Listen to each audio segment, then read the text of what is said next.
Bismillahirrahmanirrahim. Perkenalkan, nama saya Muhammad Iksan dari kelompok 5 akan memaparkan materi kami. Yang pertama itu definisi sumber data. Menurut Arokinto, sumber data adalah subjek dari mana suatu data dapat diperoleh. Menurut Sutomo, sumber data adalah tempat data di mana diperoleh dengan menggunakan metode tertentu, baik berupa manusia, artefak, ataupun dokumen-dokumen. Yang kedua itu data sekunder dapat dipergunakan untuk hal-hal sebagai berikut. Yang pertama, pemahaman masalah.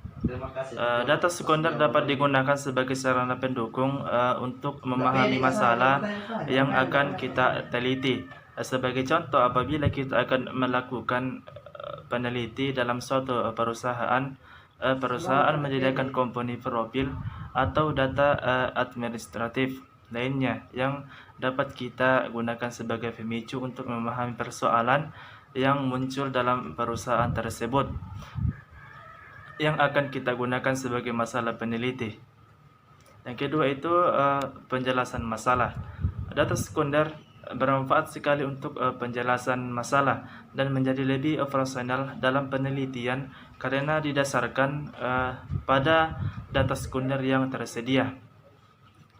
Kita dapat mengetahui komponen-komponen situasi lingkungan yang mengelilinginya. Hal ini akan menjadi lebih mudah bagi peneliti untuk memahami persoalan yang akan diteliti.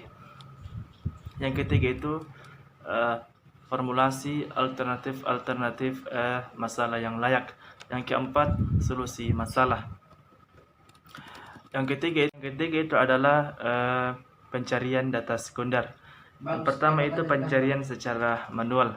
Sampai saat ini masih banyak organisasi, perusahaan atau kantor yang tidak mempunyai database lengkap yang dapat diakses secara online. Oleh karena itu, kita masih perlu melakukan pencarian secara manual.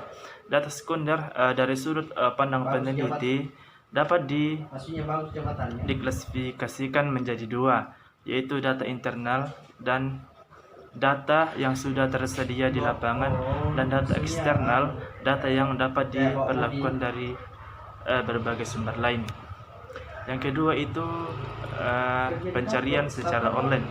Dengan berkembangnya teknologi internet, maka muncullah banyak database yang muncul sebagai informasi bisnis maupun non-bisnis. Database ini dikelola oleh sejumlah perusahaan saja yang penyediaannya informasi dan data untuk kepentingan bisnis maupun non-bisnis. Tujuannya ialah untuk memudahkan perusahaan peneliti dan penggunaannya dalam pencarian data.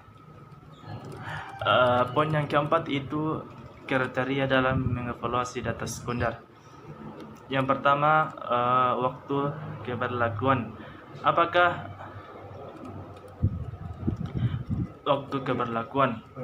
Apakah data mempunyai keberlakuan waktu? Apakah data dapat diperlakukan pada saat dibutuhkan?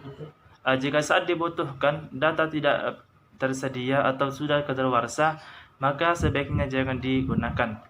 Yang kedua itu kesesuaian. Apakah data sesuai dengan kebutuhan kita? Kesesuaian berhubungan dengan kemampuan data untuk digunakan menjawab masalah yang sudah diteliti.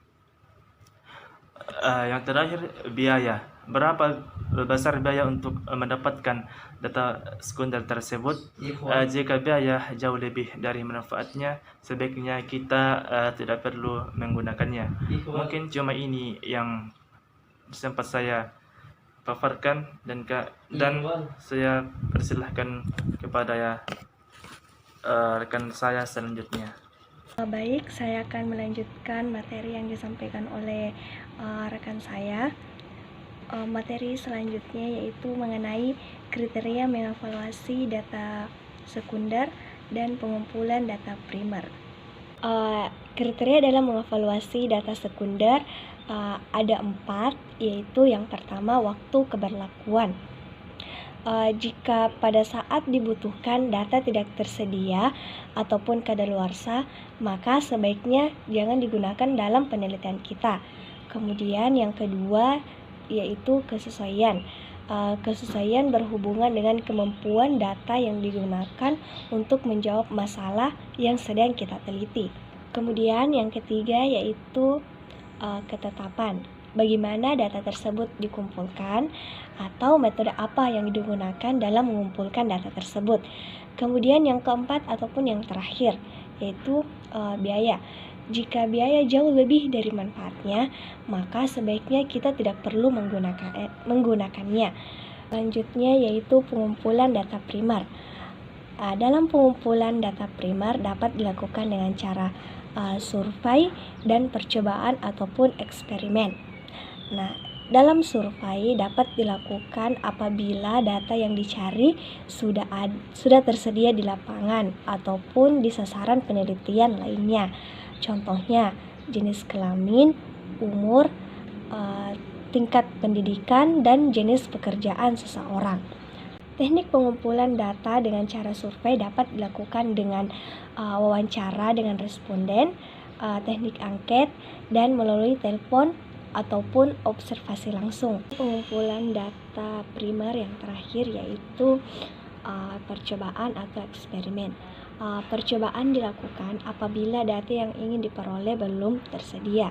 Dengan demikian, variabel yang akan diukur harus dibangkitkan kembali melalui suatu percobaan. Assalamualaikum warahmatullahi wabarakatuh. Langsung saja di pembelajaran metode penelitian kualitatif, saya akan membahas instrumen dan teknik pengumpulan data. A. Menentukan dan menyusun instrumen. Berikut urutan kegiatan yang dilakukan dalam menyiapkan instrumen penelitian sebagai alat pengumpulan data. Yang pertama, menentukan jenis instrumen yang cocok untuk penelitian. Pada penelitian ini digunakan instrumen pembelajaran berupa RPP dan instrumen pengumpulan data berupa tes dan angket. Yang kedua, membuat RPP sebagai pedoman dan acuan pelaksanaan pembelajaran. Yang ketiga, membuat kisi-kisi soal tes dan angket. Yang keempat, menyusun soal tes dan angket yang mengacu pada kisi-kisi yang dibuat sebelumnya. Yang kelima, membuat rubrik scoring tes sebagai acuan untuk penelitian tes. Langsung saja ke bagian B. Pengolahan data secara sederhana diartikan sebagai proses mengartikan data-data lapangan sesuai dengan tujuan, rancangan, dan sifat penelitian serta kebutuhan mengambil keputusan. Pengolahan data. Pengolahan data adalah suatu proses dalam penelitian. Penelitian bersifat penelitian atau riset tanpa mengolah data tidak bisa dipertanggungjawabkan. Pengolahan data diperlukan dalam mengambil suatu keputusan sosial, ekonomi, hukum, teknik, dan lain-lain. Pengolahan data didasarkan pada metode ilmiah, bukan instinktif.